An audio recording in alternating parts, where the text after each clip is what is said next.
Mike. I'm Sarah Hawkins. My fiance is Wayne Vanderwees. And we desperately need your help. And I'm sure you've heard that a million times before. But I'm hoping that when you see what we're going to show you, you will understand.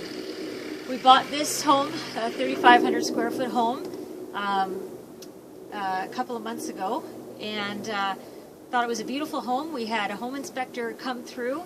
Then we had a couple of concerns with water staining in the floor and whatnot, so we brought him back, and he said, no, everything is fine. So we went ahead and we purchased the home and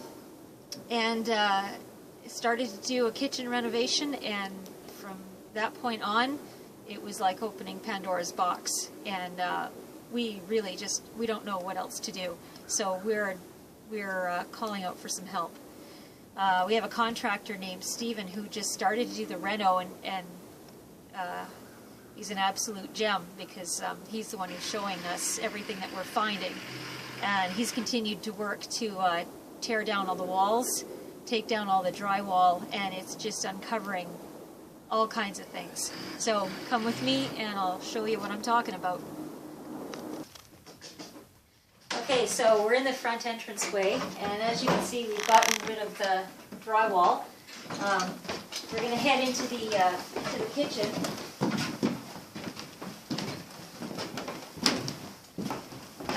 When we first pulled up the floor, we noticed that the whole floor did a nasty dip, and what we found is that all the load-bearing walls in here aren't sitting on anything. There's nothing underneath them. Loading points in the different walls, nothing, again, nothing underneath them. We noted some major water damage. This kitchen window has two little sticks underneath holding it. Again, then we found all the water staining in the ceiling. We found the headers throughout this house. The headers have been cut through. Some even cut right in half, just to make room for the plumbing. Again, just beams that have been, or boards that have been notched out. We also discovered, as we went through, a lot, and that's understating, a lot of mice nests, dead mice everywhere, beehives, wasp nests. It was all hidden in the ceilings. So if we come in, this was supposed to be the dining room.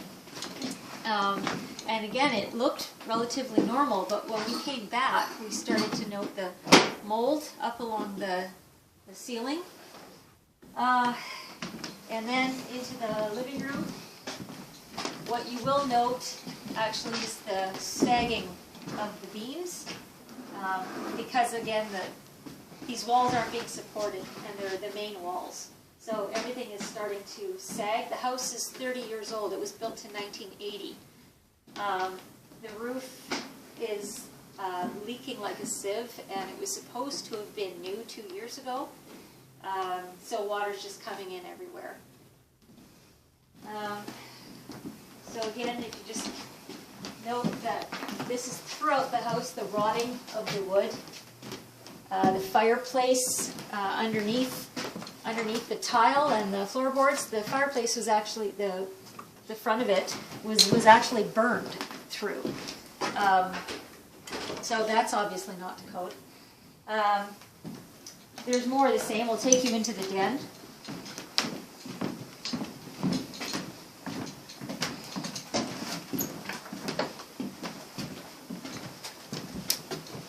So this is the den. We pulled up the flooring in here, and then we started noticing that, of course, all the front is rotten. That's brick right there. And that whole window you can't open. It's shifted. And again, our home inspector said it was all good.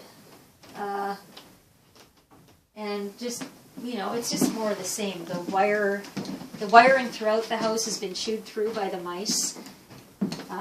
We'll head upstairs.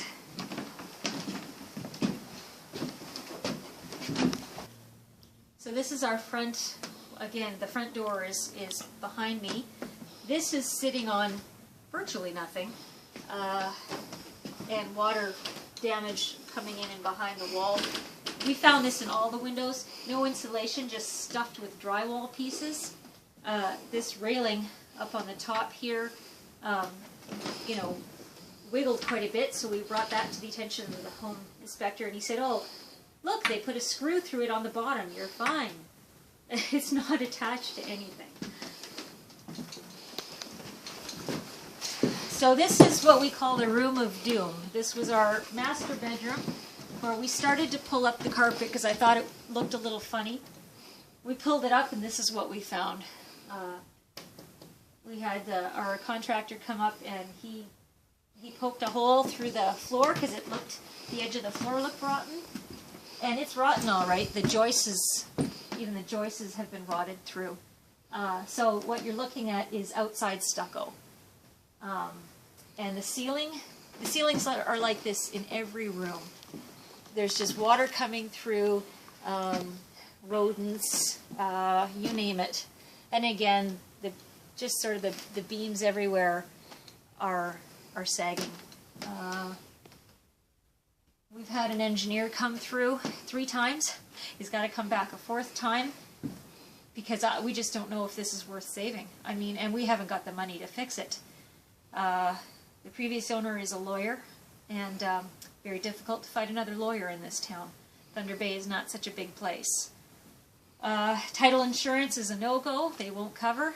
So we're coming up empty. We're getting married in June, and we were going to have family come and stay. And that's not going to happen.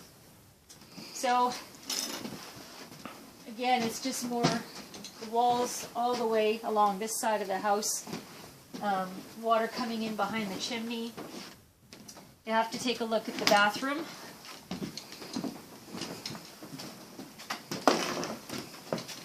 And this is what the floor is like in the bathroom. And this is what I brought up to the home inspector, that staining. And he said, "No, it's just the color of the linoleum. It's just the glue coming through." Well, it's a little more than glue coming through, as you can see. There's black mold throughout. We found vermiculite up in the attic. There's along the dormers. It's all rotted through right there. Your main beams. It's all the same story. This whole house is like that. There's no point going in any other room because it's all the same, and we don't know what else to do. We really, really need your help, desperately. I know you're booked up quite a bit in advance, I'm sure, and there's a million other people asking for your help. We've got a trailer coming in to the yard on Saturday because we sold our other home, and we have nowhere to stay. So we're staying in a camper in the driveway. How long we can do that? A couple of months? I don't know. So please, give us a hand, please. Thank you.